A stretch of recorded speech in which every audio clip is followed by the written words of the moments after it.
પ્રદ્યુમનસિંહ, તમારી પાસે આવવા માંગુ છું કે લોકોને એ સમજાવો કે આ જીડીપી ઘટે તો એમને શું અસર થશે અને રૂપિયો બગડે તો એને શું અસર થશે. ઘણા બિચારા તો રૂપિયો બગડે એમાં તાળીઓ પડે છે, આપણા બિચારા ઘણા, કારણ કે ચશ્માને નુકસાન સૌથી વધુ કરે. હા પ્રદ્યુમનસિંહજી. જી ચોક્કસ ભાઈ, હમણાં આપણા દર્શક મિત્ર કહેતા હતા એમએસએમઈ ની વિરુદ્ધ સરકારની માનસિકતા રહી છે, આ સરકારની ખાસ કરી, જેના પરિણામો આમાં એક હિસ્સો પણ છે જીડીપી ડાઉન થવામાં. ખાસ કરીને જોઈએ ને તો જે રીતે આપણે જોઈએ, મનમોહન સિંહને અત્યારે આપણે એક શ્રદ્ધાંજલિ આપી રહ્યા છે, જેમણે આપણા અર્થતંત્રને જે રીતે બુલેટ સ્પીડથી જે રીતે ગ્રોથ આપ્યો હતો, પરંતુ આપણે એની જે નિયતિ અને એની પોલિસીને આપણે ક્યાંક ને ક્યાંક સ્વીકારી નથી, કે એમની સલાહ સૂચનોને પણ માન્ય નથી રાખ્યા, અને કાંઈક ને કાંઈક વિકાસની ખોટા ટ્રેક ઉપર આપણે ચાલી રહ્યા છીએ. એના આ આડઅસરો આપને અત્યારે જોવા મળી રહી છે.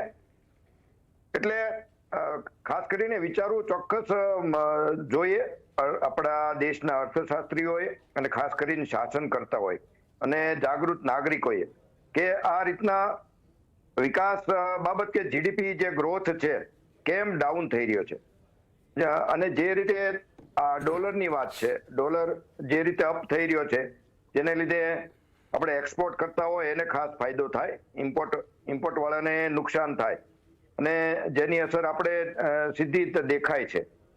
હવે ખાસ કરીને જોઈએ તો આ જીડીપી નો ગ્રોથ જે રીતે 6.4 આવવાની વાત છે, જે ગયા વર્ષે 8.2 હતો.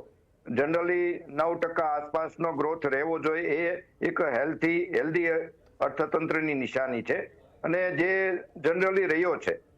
પરંતુ આ વખતે જે રીતે સરકારનો જે ચાર્ટ છે, માપવાની પદ્ધતિ કે જે કાંઈ, એમના કહેવા મુજબ 6.4% રહેશે.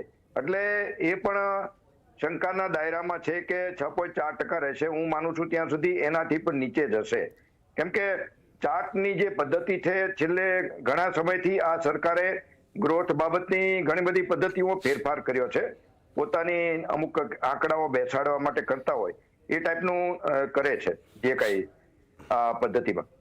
અને ખાસ કરીને જે મેન્યુફેક્ચરિંગ જે સેક્ટર છે, એનો જે ગ્રોથ ઘટી રહ્યો છે, જે 9.9% ગ્રોથથી ચાલવું જોઈએ, એ 5% સુધી આવવાની જે શક્યતા છે, 5% દેખાઈ રહ્યો છે. લાસ્ટ લગભગ અડધો થઈ ગયો છે. એટલે એક બાજુ વિદેશના પ્રવાસો આટલા બધા થાય છે, છતાંય એક્સપોર્ટ બાબતે આપણે, નિકાસ બાબતે આપણે પાછળથી, માત્ર ઇમ્પોર્ટ બાબત છે. અને ઇમ્પોર્ટમાં પણ એક બાજુ આપણને રશિયાનું કાચો માલ જે ક્રૂડ ઓઇલ સસ્તા ભાવે પણ મળે છે, અને ક્યાંક ને ક્યાંક ઈરાન પાસેથી એ જ ક્રૂડ ઓઇલ ખરીદવાનું આપણે બંધ કેમ કર્યું, એ પણ શંકાના દાયરામાં છે. એટલે એમ છતાંય પેટ્રોલ ડીઝલનો ભાવ એટલો ઊંચો રહેવો એ પણ એક મોટી વાત છે. અને મોંઘવારી, એ જ રીતના મોંઘવારી જે વધી રહી છે, એ પણ લોકોને જીવન ધોરણમાં સીધી અસર કરે છે, ખરીદ શક્તિમાં અસર કરે છે, અને જેને લીધે દેશની જે આમ જનતા જે હેરાન થઈ રહી છે. અને જીડીપી ને જે આપણે વાત કરીએ છીએ, ખાસ કરીને અત્યારે તો ડીઝલમાં અને પેટ્રોલમાં 15 રૂપિયા સરકારે તાત્કાલિક ઓછા કરવા જોઈએ, જેથી કરીને લોકોની ખરીદ શક્તિ વધે, મોંઘવારી ઘટે. અને એ માટે જો જરૂર પડે તો લોકોએ રોડ ઉપર આવવું જોઈએ. આટલું આંધળું સરકારની વાતમાં વિશ્વાસ લેવો જોઈએ નહીં. આપણે સરકારની દરેક વાતમાં જોઈએ છીએ, બધી જ બાબતમાં આપણે સહમતિ દર્શાવીએ છીએ. હમણાં જ આપણે માનનીય વડાપ્રધાનશ્રીનું આપણે જે વાત સંભળાવી, પહેલાની, પોતે સત્તા ઉપર નહોતા ત્યારે, ત્યારની વાત ને અત્યારની વાતમાં જમીન આસમાનનો ફેર છે.